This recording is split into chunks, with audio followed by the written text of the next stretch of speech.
Welcome back students. Previous video में हम लोग इस सैंपल पेपर के कुछ क्वेश्चन को सॉल्व कर चुके थे। अब हम लोग आगे बढ़ते हैं। नेक्स्ट होगा क्वेश्चन नंबर 32। यहाँ पे आपसे पूछा गया कि 2 points A and B are on the same side of the tower and in the same straight line with its base. कहा गया कि the angle of depression of this points from the top of the tower are 60 degree and 45 degree respectively. कहा गया कि if the height of the tower is 18 metre then find the distance between this points. तो क्या पूछा गया कि आपको point के बीच का डिस्टेंस फाइंड करना है। ये क्वेश्चन किसका है? तो हाइट एंड डिस्टेंस का है। तो अब देखो कि सबसे इंपॉर्टेंट होता है हाइट एंड डिस्टेंस में फिगर ड्रॉ करना। अगर आपने फिगर ड्रॉ कर लिया तो समझो आपने अपना 50% वर्क डन कर लिया। ओके, तो हम लोग चलते हैं जरा सा पहले फिगर की ओर। क्या कहा गया कि 2 points A and B are on the same side of tower. हम लोग सपोज करते हैं कि ये क्या है? ये एक टावर है। ये सपोज करो कि कोई टावर है और कहा गया कि टावर के सेम साइड में 2 पॉइंट्स हैं। हम लोग सपोज करते हैं कि एक पॉइंट ये रहा आपका और एक पॉइंट ये रहा आपका। बातें समझ में आ गई? क्या कहा गया कि 2 point A and B, किसी एक को आप A मान लो, किसी एक को आप B मान लो। A भी आ गया। आगे कहा गया आपसे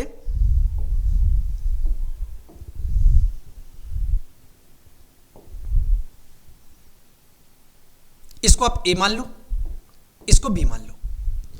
आगे आपसे कहा गया कि द सेम स्ट्रेट लाइन, अब सेम स्ट्रेट लाइन में है तो इसको आप C मान लो और इसको D मान लो। अब देखो कि जब भी कभी टावर होगा तो इसका मतलब वो ग्राउंड के साथ 90 डिग्री का एंगल फॉर्म कर रहा होगा। तो यहां से एंगल कितना का आ गया? 90 डिग्री का आ गया। आगे आपको कहा गया कि with base the angle of depression. अब देखो कि जब भी कभी एंगल ऑफ डिप्रेशन की बात होती है तो यहां पे एंगल ऑफ डिप्रेशन होता है। अब एंगल ऑफ डिप्रेशन क्या है? तो कह रहे कि of this point from the top of the tower are 60 degree and 45 degree. तो यहां पे ये कितना आ जाएगा? तो ये आपको आ जाएगा यहां से यहां तक 60 डिग्री। तो अगर ये 60 डिग्री होगा तो ये कितना आ जाएगा? तो ये यहां पे 60 डिग्री आ जाएगा। और कहा गया 45 डिग्री, तो ये यहां से 45 डिग्री की बातें हो रही है तो ये आ जाएगा अगर 45 डिग्री तो ये भी कितना आ जाएगा? 45 डिग्री आ जाएगा। बातें समझ में आ गई? 60 डिग्री और 45 डिग्री। अब आगे बढ़ते हैं।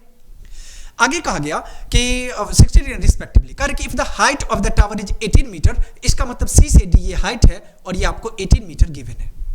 ओके, कहा गया कि find the distance between this point. तो आपको इसके बीच का डिस्टेंस मतलब A से B की दूरी पूछी गई। अब देखो ये तो आपको नहीं पता, हम लोग क्या करते हैं B से C के डिस्टेंस को P मान लेते हैं और A से B के डिस्टेंस को Q मान लेते हैं। कोई कंफ्यूजन नहीं। अब आगे बढ़ो यहां पे। अब सबसे पहले हम लोग बात करते हैं in triangle BCD, in right triangle या डायरेक्ट इन ट्रायंगल, क्योंकि ऑलरेडी राइट ट्रायंगल है। इन ट्रायंगल BC और D। अगर हम BCD की बात करें तो आप यहां से कह सकते हो tan 60। इसका फॉर्मूला क्या होता है? tan थीटा का P/B। यहां पे देखो कि इस ट्रायंगल में बात करें परपेंडिकुलर क्या है तो बोलोगे सर CD है। बेस क्या है? अब बोलोगे सर BC है। अब आपको इतना पता होगा कि tan 60 का वैल्यू √3 होता है और √3 इक्वल्स टू CD के बारे में आपको पता है कितना है? 18 है। और BC कितना है? अपने BC को या तो P मानो या BC भी रहने दे सकते हो। ये P आ गया। तो इसको अगर हम सॉल्व करेंगे तो ये P इक्वल्स टू कितना आ जाएगा? तो ये आपको आ जाएगा 18/√3। या आप इसको रेशनलाइज कर लो तो √3 से न्यूमरेटर को भी √3 से डिनोमिनेटर को भी मल्टीप्लाई करेंगे तो ये आपको आ जाएगा 18√3/3। 3 1 जा 3, 3 6 जा 18। यहां से कितना मिल गया? तो ये आपको 6√3 मिल गया। ओके, तो ये आपको कितना मिल गया? P। तो P आपको मिल गया 6√3। या आप इसको यहां पे मत लिखो, नहीं तो बहुत ज्यादा यहां पे आ जाएगा। चलो अब आगे बढ़ते हैं हम लोग। अब देखो कि ये तो आपको पता चल गया। अब आ जाओ इन ट्रायंगल। आपने एक बार किसको लिया? BCD ट्रायंगल को। अब आप ले लो ACD ट्रायंगल को। ACD ये भी एक राइट ट्रायंगल है। आपको इतना पता है कि यहां पे tan 45 डिग्री और ये इक्वल किसके आ जाएगा? ये आ जाएगा tan थीटा का फॉर्मूला क्या होता है? P/B। यहां से आपको आ जाएगा CD। अब बाई बेस के प्लेस पे क्या आएगा? तो AC। अब tan 45 का वैल्यू आपको पता होगा कितना होता है? 1 होता है। अब ये 1 आ जाएगा। अब CD कितना है? 18 है। अब देखो कि अगर हम AC की बात करते हैं तो AC कब बना, जब AB और BC मिला होगा तभी तो AC बना होगा। तो इसके प्लेस पे आप क्या लिख सकते हो, AB और प्लस BC। ओके, यहां से आपको आ जाएगा तो 1 इक्वल्स टू 18 बाई, देखो AB कितना है तो बोलोगे सर ये तो Q मान रखा है हमने, BC कितना है इसको हमने P माना है। अब देखो कि P माना है तो BC का वैल्यू कितना है 6√3 है, यहां पे आप डायरेक्ट BC के प्लेस पे P ना लिखते हुए 6√3 लिख लो, 6√3। अब इसको आप क्रॉस मल्टीप्लाई करो, इसको अगर हम क्रॉस मल्टीप्लाई करेंगे तो Q से Q प्लस 6√3 को 1 से मल्टीप्लाई करेंगे तो ये आपको आ जाएगा Q प्लस 6√3, और ये किसके इक्वल आ जाएगा 18 के इक्वल आ जाएगा। तो यहां से हम लोग कह सकते हैं Q इक्वल्स टू कितना आ जाएगा, तो ये आ जाएगा आपको 18 माइनस 6√3, या Q इक्वल्स टू कितना आ जाएगा, आप 6 को कॉमन ले लो, 3 माइनस √3, 3 माइनस √3। अब यूनिट क्या है तो मीटर है, तो अब यहां पे ले लो आप मीटर। अब एक चीज देखो कि आपने Q किसको माना था, तो A से B तक के डिस्टेंस को हमने Q माना था, तो हम लोग यहां से कह सकते हैं, तो आपसे क्वेश्चन में पूछा गया कि डिस्टेंस बिटवीन दिस पॉइंट, तो डिस्टेंस बिटवीन दिस पॉइंट आ गया 6 माइनस 3√3। बातें समझ में आ गई। यहां से अब हम लोग चलते हैं नेक्स्ट क्वेश्चन की ओर।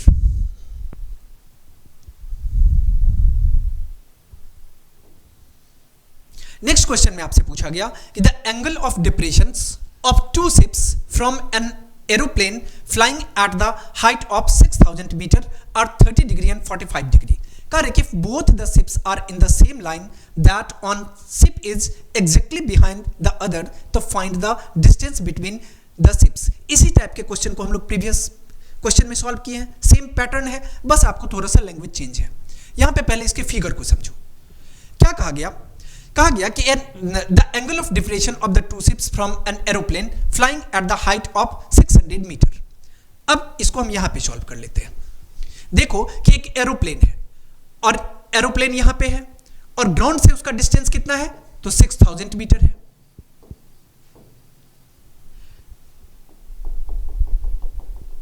अब देखो ये एंगल ऑफ डिप्रेशन होगा। आगे क्या कहा गया कि टू शिप है और वो दोनों एक ही साइड में है, तो हम लोग सपोज करते हैं कि ये आपका ग्राउंड है, ग्राउंड रहा, और यहां पे टू शिप है तो हम लोग सपोज करते हैं कि एक शिप यहां पे होगा,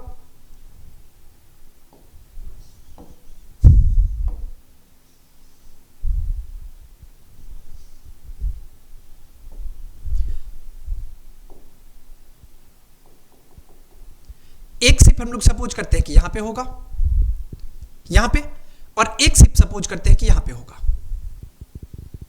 और यहां पे आपको मानना है कि एक स्ट्रेट लाइन है। ओके, आगे क्या कहा गया, तो इसको आप मान लो, इसको ए मान लेते हैं, इसको बी मान लेते हैं। तो फर्स्ट ये जो प्लेस है यहां पे शिप ए है और ये शिप बी है, इसको आप सी मान लो और इसको आप डी मान लो। ओके, आगे क्या कहा गया आपसे,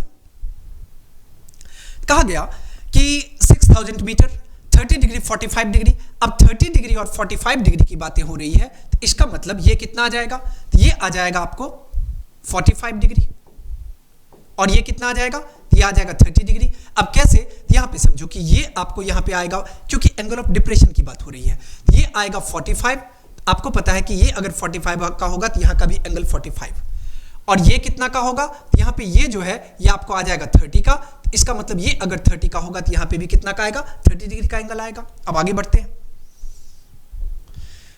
अब और भी कुछ कहा गया था कि बोथ से ये इतना आ गया, same line that of the ship exactly behind the other. Okay, कहा गया कि find the distance between the ship. अब शिप के बीच का डिस्टेंस आपसे पूछा गया, अब डायरेक्ट सॉल्व कर लो आप। यहां से देखो, इसका मतलब आपसे ए और बी के बीच का डिस्टेंस पूछा गया, मतलब ए बी कितना होगा ये पूछा गया। अब इसको सॉल्व अगर हम लोग करेंगे तो यहां पे देखो, सबसे पहले यहां पे ये कितना होगा, तो ग्राउंड के साथ 90 डिग्री का एंगल फॉर्म हो रहा होगा, तो हम लोग इन ट्रायंगल ACD, अगर ACD में बात करें तो हम लोग कह सकते हैं साइन, यहां पे किसका यूज करेंगे, टेन का यूज करेंगे। ACD में कितना आ जाएगा, 1030 डिग्री इक्वल्स टू, अब टेन थीटा का फॉर्मूला क्या होता है, P/B होता है। इसका मतलब सी डी और बाई। हम अभी एसीडी की बात कर रहे हैं, मतलब बड़े वाले ट्रायंगल की बात कर रहे हैं। यहां पे बेस क्या आएगा, ये आपको एसी आ जाएगा, या आप इसको लिख सकते हो tan 30 का वैल्यू कितना होता है, 1/√3 होता है, और ये इक्वल किसके आ जाएगा, तो सी डी आपको पता है कि 6000 है, और बाई कितना आ जाएगा, एसी। ओके, अगर आप इसको क्रॉस मल्टीप्लाई करोगे तो एसी इक्वल्स टू कितना आ जाएगा, तो एसी इक्वल्स टू आ जाएगा आपको 6000√3। ये एसी आ गया। अब आगे बढ़ते हैं हम लोग। यहां पे आपको कहा गया, ये तो पता है, अब आप सेकेंड ट्रायंगल में आ जाओ। तो इन ट्रायंगल बीसीडी, अगर हम बीसीडी की बात करेंगे तो tan 45 डिग्री, ये इक्वल किसके आ जाएगा, tan का फॉर्मूला P/B, यहां से आपको आ जाएगा CD अब बाई BC। अब tan 45 डिग्री का वैल्यू तो 1 होता है, तो 1 इक्वल्स टू आ जाएगा आपको CD। अब CD के प्लेस पे कितना है, तो बोलोगे सर CD के प्लेस पे 6000 है, तो आप CD के प्लेस पे 6000 पुट कर लो, 6000। अब बाई कितना आएगा, तो BC आएगा। तो अगर आप इसको क्रॉस मल्टीप्लाई करोगे तो यहां पे कितना मिल गया, तो ये आपको मिल गया BC equals to, cross multiply कर लो तो ये आ जाएगा 6000, और यूनिट क्या था, मीटर था, तो यहां पे 6000 मीटर आ गया। तो यहां से B से C का डिस्टेंस ये भी कितना आ गया आपको, 6000 मीटर आ गया। अब आपको ये पता है यहां पे कि AC जो है वो AC कब बनेगा, तो जब AB और BC को ऐड करेंगे तब AC बनेगा। तो यहां पे आप लिख सकते हो AC इक्वल्स टू आपको दिया गया है 6000√3, 6000√3। अब AC का फॉर्मेशन कब होगा, तो जब AB में BC को ऐड करेंगे तब, AB अब प्लस BC, और ये इक्वल किसके आ जाएगा, 6000√3 के। अब यहां से देखो कि आपने एक वैल्यू फाइंड किया, किसका, तो आपने अभी अभी वैल्यू फाइंड किया है BC का। BC कितना है, 6000 मीटर है, तो यहां से BC के प्लेस पे हम लोग लिख सकते हैं 6000, और ये इक्वल किसके आ जाएगा, तो 6000√3 के। तो यहां से अगर आप AB फाइंड करते हो तो AB इक्वल्स टू कितना आ जाएगा, तो ये आपको आ जाएगा 6000√3 और माइनस 6000। आप 6000 को कॉमन ले सकते हो, यहां से आपको आ जाएगा √3 - 1, और यूनिट क्या था, यूनिट था शायद मीटर। हम लोग चेक कर लेते हैं कि यूनिट क्या दिया गया था, यूनिट दिया गया था मीटर, तो इसका मतलब यहां पे कितना आ जाएगा, ये आपको मीटर में आ जाएगा, मीटर। तो AB क्या है, तो यही AB जो है वो डिस्टेंस बिटवीन टू शिप है, और डिस्टेंस बिटवीन टू शिप्स कितना आ गया, तो ये आपको आ गया 6000 × √3 - 1 मीटर। बातें समझ में आ गई। अब हम लोग चलते हैं नेक्स्ट क्वेश्चन की ओर। नेक्स्ट क्वेश्चन में आपसे पूछा गया कि in the figure PQ is parallel to BC, मतलब दिए गए फिगर में PQ और BC क्या है, पैरेलल है। Okay, no problem. आगे कहा गया कि prove that median AD bisect PQ, मतलब ये जो मीडियन AD है ये बाइसेक्ट कर रहा है किसको, तो AD बाइसेक्ट कर रहा है PQ को। PQ कहने का मतलब ये PE इक्वल हो जाएगा जब EQ के, तभी आप कह सकते हो कि ये इसको बाइसेक्ट कर रहा है, मतलब ये और ये आपको इक्वल प्रूफ करना है। कैसे प्रूफ करोगे, यहां पे समझो। अब बोलोगे कि सर यहां पे देखो कि आपको इतना पता होना चाहिए कि ये मीडियन, ये जो वर्टिक्स है, यहां से जब हम लोग यहां पे मीडियन आता है तो मीडियन जो है वो बेस को बाइसेक्ट करता है। मीडियन क्या करता है, बेस को बाइसेक्ट करता है। इसका मतलब हम लोग कह सकते हैं कि ये वाला पार्ट मतलब BD, और ये इक्वल किसके आ जाएगा, तो बोलोगे सर CD के इक्वल आ जाएगा। तो यहां पे आप इसको लिख लो, BD इक्वल किसके आ जाएगा, तो BD इक्वल आ जाएगा CD के। बोलोगे सर दिखने में तो नहीं लग रहा है। अब नहीं लग रहा है तो आप क्या कर सकते हो, जैसा आपको कंडीशन कहा गया वैसा समझना है। यहां पे आपको मान लेना है कि BD और CD जो है वो आपस में इक्वल है। क्यों, क्योंकि आप यहां पे कह सकते हो सिंस AD बाइसेक्ट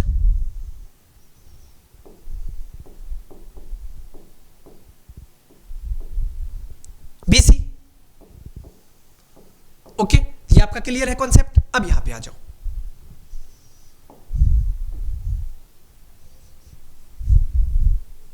अब आपके मन में आ रहा होगा कि सर ये प्रूफ होगा कैसे? हम एक बार बस आपको समझाने की कोशिश करते हैं। देखो यहां पे आपको दो ट्रायंगल दिखाई पड़ रहा है, कौन सा? तो एक APE और दूसरा ABD। हम लोग पहले क्या करेंगे, इस दोनों ट्रायंगल को सिमिलर करेंगे, और जैसे ही दो ट्रायंगल सिमिलर होगा, आपको पता है कि सिमिलर होगा तो उसमें कॉरस्पॉन्डिंग साइड के रेशियो क्या होंगे, इक्वल होंगे। तो यहां से हम लोग कॉरस्पॉन्डिंग साइड का रेशियो ले लेंगे। फिर हम लोग आएंगे इस तरफ, यहां पे भी दो ट्रायंगल दिखाई पड़ रहा है, एक आपको AEQ और दूसरा ट्रायंगल ADC। इस दोनों ट्रायंगल को पहले सिमिलर करेंगे। जैसे ही सिमिलर करेंगे तो आपको सिमिलरिटी का रूल पता है कि कॉरस्पॉन्डिंग साइड का रेशियो इक्वल आएगा। तो यहां से भी हम लोग कॉरस्पॉन्डिंग साइड का रेशियो इक्वल करेंगे, तो फाइनली हम लोग कंक्लूजन तक पहुंच जाएंगे कि PE इक्वल हो जाएगा आपको किसके?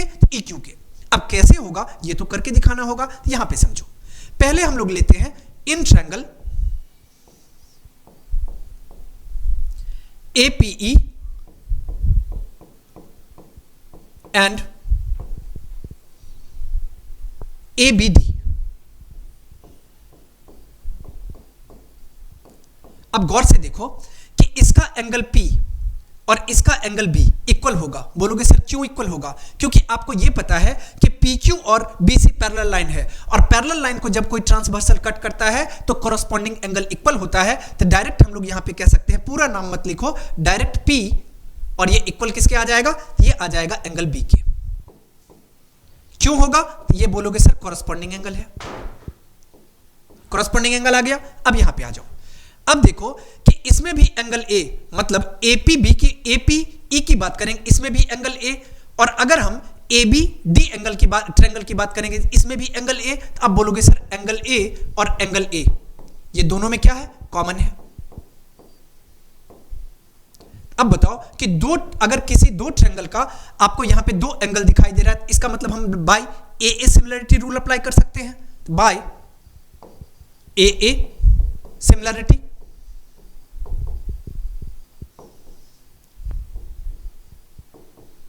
सिमिलरिटी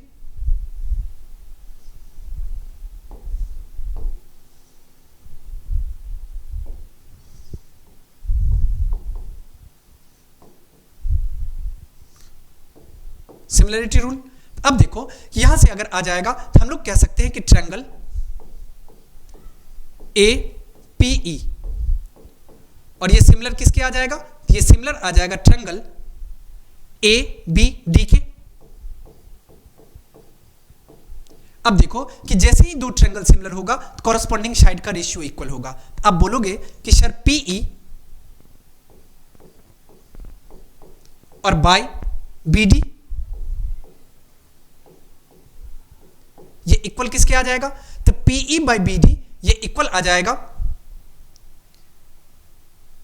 PE अब बाय BD, और ये इक्वल किसके आ जाएगा? तो AP और बाय AB के। AP और बाय किसके? AB के। ओके, अब देखो ये तो आपने कर लिया। अब इस तरफ आ जाओ, इन ट्रायंगल, यहां पे भी दो ट्रायंगल है, AEQ एंड ट्रायंगल, दूसरा ट्रायंगल क्या है? तो ADC। ADC। अब यहां पे भी गौर से देखो कि इसका ये एंगल Q और इसका एंगल C ये दोनों इक्वल होगा। क्यों? क्योंकि आपको पता है कि दो पैरेलल लाइन को जब कोई ट्रांसवर्सल कट करता है तो कॉरस्पॉन्डिंग एंगल इक्वल होते हैं। यहां से हम लोग कह सकते हैं कि एंगल Q इक्वल आ जाएगा एंगल C के। क्यों? क्योंकि कॉरस्पॉन्डिंग एंगल। अब आगे आ जाओ, यहां पे आपको यह पता है कि इसमें भी एंगल A इसके पास भी है, मतलब AEQ में भी एंगल A है, और ADC में भी एंगल A है, मतलब angle A equals to angle A दोनों के पास कॉमन है। Angle A equals to angle A ये दोनों के पास कॉमन है। तो bye AA similarity,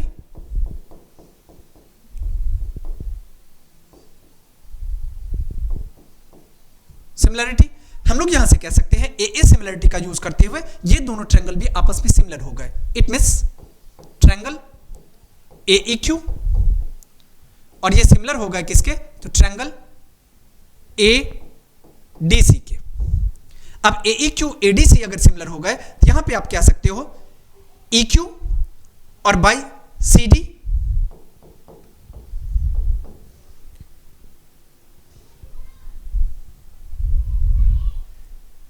EQ,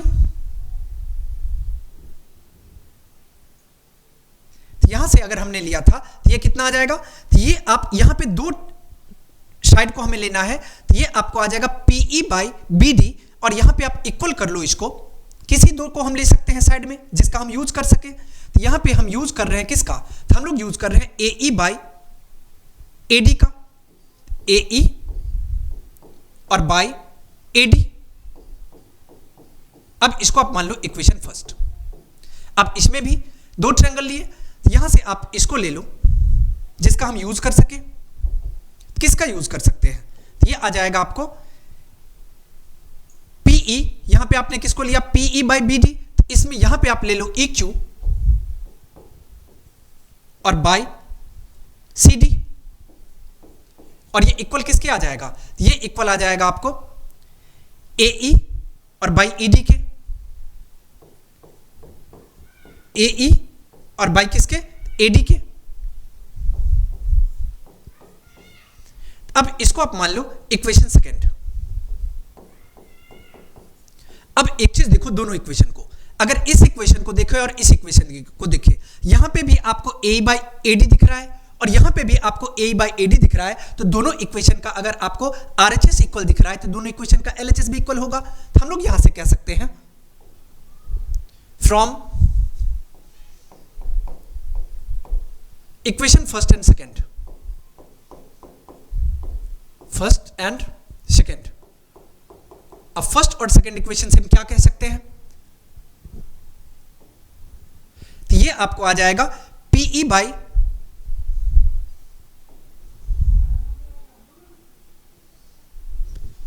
BD equals to PE by BD, और ये इक्वल किसके आ जाएगा,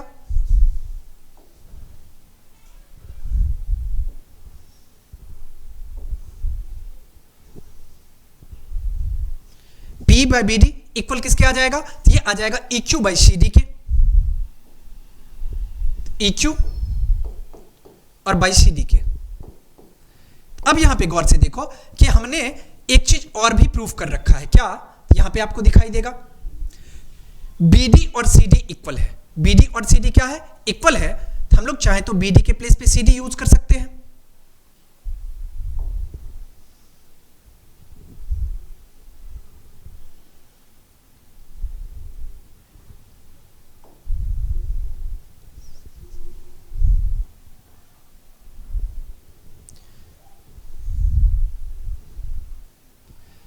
अब देखो कि PE बाई CD, और ये इक्वल किसके आ जाएगा, EQ बाई CD के। यहां से चाहो तो आप CD और CD को कैंसिल कर सकते हो, PE किसके इक्वल आ गया, PE इक्वल आ गया किसके, EQ के।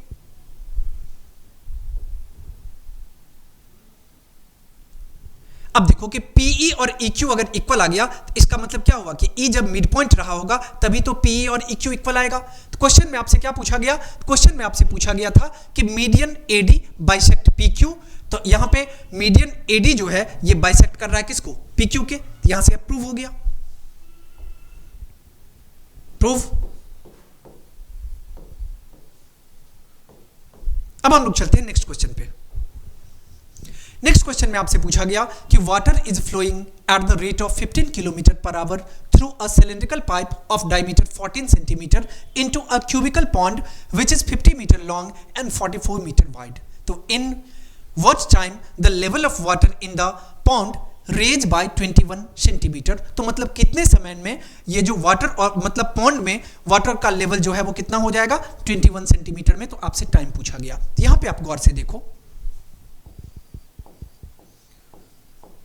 अगर हम बात करते हैं तो रेट क्या है फ्लो का, ये 15 किलोमीटर पर आवर है। अगर 15 किलोमीटर पर आवर है तो 1 आवर में कितना, तो 15 किलोमीटर, तो h क्या हो जाएगा, तो हाइट हो जाएगा 15 किलोमीटर। तो ये h आपको यहां से मिल जाएगा कितना, 15 किलोमीटर। अब इसको कन्वर्ट कर लो आप मीटर में। आपको पता है कि किलोमीटर को मीटर में कन्वर्ट करने के लिए 1000 से मल्टीप्लाई करना होता है, तो ये आपको आ जाएगा 15, और किलोमीटर के प्लेस यहाँ पे कितना आ जाएगा 1000 मीटर। और क्या दिया गया, कहा गया कि अभी हम बात किसके लिए कर रहे हैं, सिलिंड्रिकल पाइप की बातें कर रहे हैं। तो ये हाइट आ गया कितना 15000 मीटर। अब डायमीटर दिया गया आपको 14 सेंटीमीटर। डायमीटर कितना है, तो 14 सेंटीमीटर। हमें डायमीटर का कोई यूज नहीं, यहां से हमें फाइंड कर लेना है रेडियस। आपको पता है कि डायमीटर का बाई 2 रेडियस होता है, इट मींस 14/2 करेंगे तो ये आपको आ जाएगा 7 सेंटीमीटर। तो ये आपको आ गया रेडियस। ओके, एंड ये तो आपको पता चल गया रेडियस और एच। तो पहले हम लोग वॉल्यूम फाइंड कर लेते हैं, वॉल्यूम ऑफ सिलिंड्रिकल पाइप।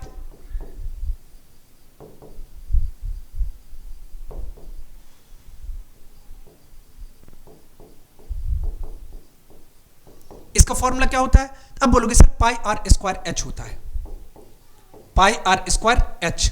तो वैल्यू फाइंड कर लो, पाई के प्लेस पे 22/7, आर स्क्वायर कहने का मतलब, अब देखो कि एक चीज मिस्टेक हो रहा है क्या, आपको यूनिट का भी ध्यान रखना होगा।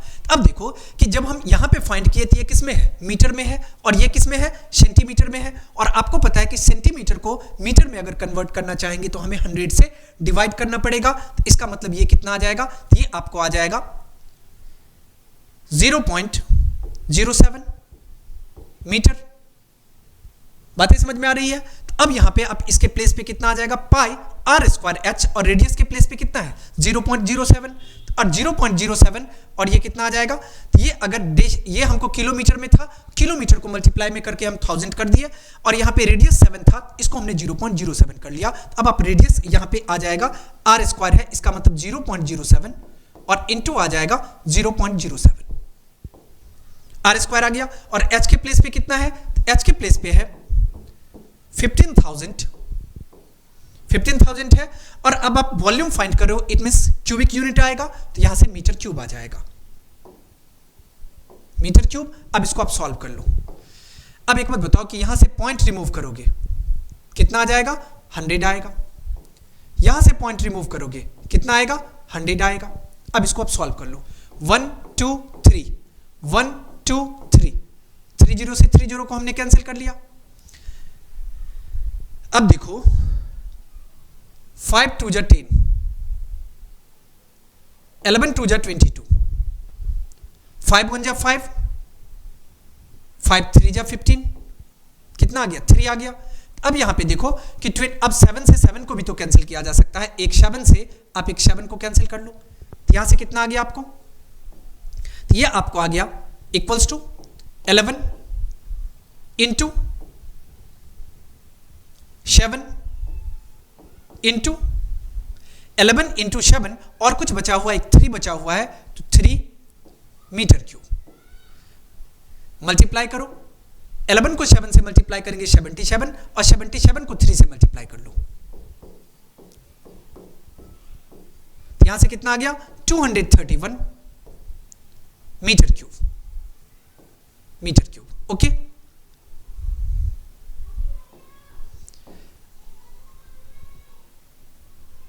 आगे क्या कहा गया, आगे कहा गया कि इसको जो है वो cubical pond which is 50 metre long and 44 metre wide. अब अगर हम पॉन्ड की बात करें, पॉन्ड का लेंथ कितना है, तो लेंथ आपको दिया गया है 50 मीटर।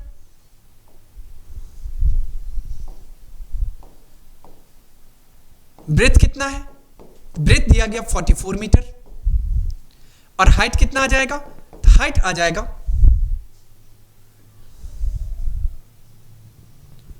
कितना के हाइट तक का कह रहा है, तो 21 सेंटीमीटर तक के हाइट का। लेकिन ये आपको याद रखना है कि ये भी मीटर में दिया गया, मतलब 50 मीटर, और ये है 44 मीटर, यहां पे 21 सेंटीमीटर है। अब 21 सेंटीमीटर है, इसको आप कन्वर्ट कर लो मीटर में, और आपको पता है कि सेंटीमीटर को मीटर में कन्वर्ट करने के लिए हमें 100 से डिवाइड करना होता है। तो यहां से कितना आ जाएगा, तो ये आपको आ जाएगा 0.21 मीटर। हम लोग वॉल्यूम फाइंड कर लेते हैं। वॉल्यूम का फॉर्मूला क्या होता है, L into B into H होता है, L into B into H, और ये इक्वल किसके आएगा, L के प्लेस पे 50, बी के प्लेस पे 44 और एच के प्लेस पे 0.21, यूनिट क्या आएगा? Metre cube. तो यहां से पॉइंट को आप रिमूव करो, पॉइंट को रिमूव करने पे 100 आ जाएगा, 51 जा 50, 52 जा 100, 2 1 जा 2 और ये आ जाएगा आपको 22 2 जा 44। अब 22 को 21 से मल्टीप्लाई कर लो, कितना आ जाएगा? तो ये आपको पता है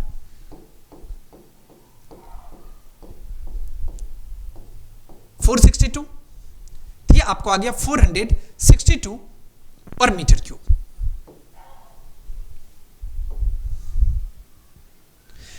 अब एक चीज गौर से देखो कि इस बात का यहां पे इसको पहले समझो, क्या कहा गया कि 15 किलोमीटर पर आवर, मतलब अभी जो हम देखे हैं वो कितना आवर का है? 1 आवर का। तो 1 आवर में कितना? तो इतना आपको दिया गया है 231 मीटर क्यूब। तो आपसे क्या पूछा गया? तो आपसे पूछा गया कि टोटल टाइम कितना होगा 21 सेंटीमीटर रेज करने के लिए। तो हम लोग यहां पे कह सकते हैं टाइम अगर फाइंड करेंगे तो टाइम इक्वल्स टू आ जाएगा टाइम इक्वल्स टू, ये कितना है? ये 462 मीटर क्यूब वॉल्यूम है और 1 आवर का कितना है? तो 1 आवर का है वॉल्यूम, ये था आपका 231 मीटर क्यूब। इसे डिवाइड कर लो 231, यहां पे इसको कैंसिल करेंगे तो ये कितना आ जाएगा? तो 2, इट मींस 2 आवर जो है वो क्या आ जाएगा? ये टाइम आ जाएगा। बातें समझ में आ गई? 2 आवर का टाइम होगा। अब हम लोग चलते हैं नेक्स्ट क्वेश्चन की ओर।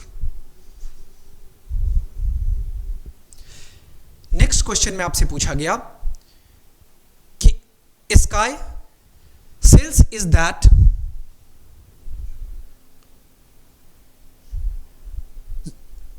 genre of engineering science that uses extensive utilizations of the wind energy to move a vessel in the sea water.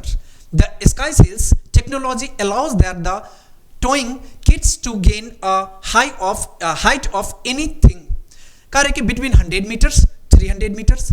कहा गया कि the sailing kite is made in such a way that it can be raised to its proper elevation and then brought back with the help of the telescope mast। कहा गया कि that enables the kite to be raised properly and effectively। आगे कहा गया आपसे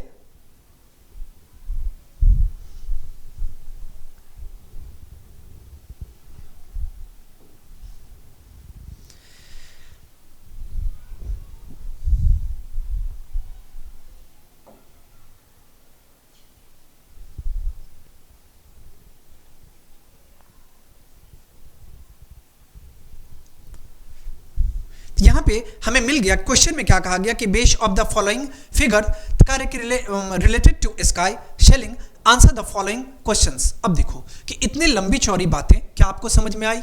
बिल्कुल नहीं, हमको भी समझ में नहीं आई। कभी कभी क्या होता है आपको क्वेश्चन को इग्नोर करना होता है क्योंकि कुछ चीजें होती है। अब देखो यहां से यहां तक हमने रीड कर लिया, हमें काम की बातें कुछ नहीं नजर आई।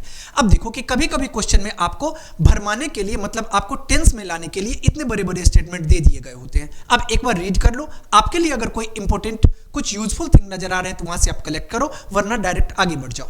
अब देखो यहां तक तो हमको कुछ नहीं, बस एक बताया गया इसके बारे में और आगे कंटिन्यू किया गया, कुछ तो है नहीं। हम लोग आगे जाकर के देखते हैं कि क्वेश्चन में क्या पूछा जा रहा है। हाँ चलो अब आई ना काम की बात। यहां पे देखो इसी के बारे में पूरा डिटेल आपको बताया गया था। क्वेश्चन में क्या कहा गया कि in the given figure if sine theta equals to cos 3 theta minus 30 degree, कहा गया कि वह theta and 3 theta minus 30 degree are acute angles, मतलब ये भी और ये भी एक्यूट एंगल्स है। कहा है कि then the value of theta. तो भाई सिंपल लैंग्वेज में आप थीटा का वैल्यू पूछ लो ना, इतनी लंबी चौड़ी बातों की क्या जरूरत थी? यहाँ पे देखो सिंपल लैंग्वेज में हम लोग फाइंड कर लेंगे। अब देखो कि इसको अगर हम जब सॉल्व करने वाले हैं, इससे पहले आपको सप्लीमेंट्री एंगल का कॉन्सेप्ट क्लियर होना चाहिए। बोलोगे सर क्या होता है? आप पढ़ चुके होंगे, वैसे तो अभी आपके सिलेबस से हटा दिया गया है, लेकिन आपने जाना होगा sine 90 minus theta cos theta, cos 90 minus theta sine theta, बस उसी का यहाँ पे यूज करना है। ओके, वैसे चाहो तो आप छोड़ भी सकते हो, लेकिन अभी हम यहां पे आपके लिए सॉल्व कर रहे हैं। तो यहां पे देखो कि अगर आप इसको सॉल्व करते हो, क्या कहा गया कि आपको sine theta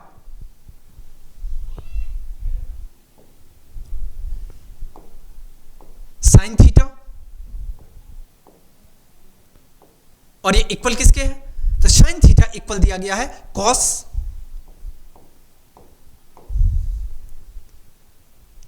minus 30 degree, minus 30 degree. अब एक बात बताओ कि साइन थीटा को आप क्या लिख सकते हो? अब बोलोगे इसको तो सर इजी वे में हम cos 90 माइनस थीटा लिख सकते हैं, cos 90 माइनस थीटा, और ये इक्वल किसके आ जाएगा? ये आ जाएगा आपको cos 3 थीटा और माइनस 30 डिग्री के। अब एक बात पता है, यहां से cos और cos को कैंसिल कर सकते हो, तो ये आपको आ जाएगा 90 minus theta equals to 3 theta और माइनस 30 डिग्री। अब इसको अगर इस तरफ करेंगे तो 90 और प्लस 30 120 इक्वल्स टू 3 थीटा, और इस तरफ लेकर के आएंगे तो 4 थीटा आ जाएगा। यहां से थीटा अगर फाइंड करेंगे तो थीटा इक्वल्स टू आ जाएगा 120/4, इट मींस 30 डिग्री। तो ये कितना मिल गया? यहां पे थीटा के प्लेस पे आपको आ गया 30 डिग्री। ओके, तो पहले क्वेश्चन में आपसे क्या पूछा गया था? तो find the value of theta, तो हमने थीटा का वैल्यू फाइंड कर लिया 30 डिग्री। अब आगे बढ़ते हैं।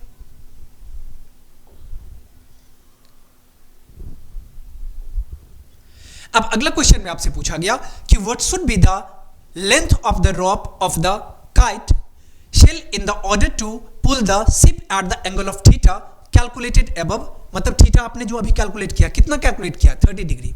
कहा गया कि and be at a vertical height of 200 metre. पहले यहां पे समझो, ये जो वर्टिकल हाइट है ये कितना का है? 200 मीटर का है। और आपसे सिंपल लैंग्वेज में अगर बात करें, पूछा गया लेंथ ऑफ रॉप पूछा गया। लेंथ ऑफ रॉप क्या है? एसी लेंथ ऑफ रॉप है, मतलब ये आपसे पूछ लिया गया। अब यहीं पे हम लोग इसको फाइंड कर लेते हैं। अब देखो कि इन ट्रायंगल एबीसी, एबीसी, अगर हम एबीसी ट्रायंगल की बात करें तो यहां पे आप कह सकते हो, अब देखो कि हमें जरूरत किसकी है? तो हमें परपेंडिकुलर की और हाइपोटेनस की जरूरत है, क्योंकि हमें लेंथ ऑफ रॉप पूछा गया। अब देखो कि जब परपेंडिकुलर और हाइपोटेनस की जरूरत पड़ती है तो हम लोग क्या यूज करते हैं? साइन का यूज करते हैं। यहां पे आप ले लो साइन 30 डिग्री, साइन 30। और साइन थीटा का फॉर्मूला क्या होता है? P/H होता है। P/H कहने का मतलब AB, और हाइपोटेनस के प्लेस पे क्या है? AC। अब साइन 30 का वैल्यू कितना होता है? तो 1/2 होता है। AB कितना है? बोलोगे सर 200 मीटर है। और AC जो लेंथ ऑफ रोप है वो तो आपको नहीं पता, इसको AC रहने दो। अब अगर आप इसको सॉल्व करोगे तो यहां से आपको आ जाएगा AC equals to 200 into 2, it means कितना आ गया? ये आपको आ जाएगा 400, और यूनिट क्या है? तो यूनिट है मीटर, तो AC आपको आ गया 400। अब देखो AC क्या है? तो बोलोगे सर ये तो लेंथ ऑफ रोप है। और क्वेश्चन में आपसे क्या पूछा गया था? एक बार और क्वेश्चन को आप देख लो। क्वेश्चन में आपसे पूछा गया था what will be the length of rope. तो लेंथ ऑफ रोप हमने क्या किया? फाइंड कर लिया। बातें समझ में आ गई। अब हम लोग चलते हैं नेक्स्ट क्वेश्चन की ओर।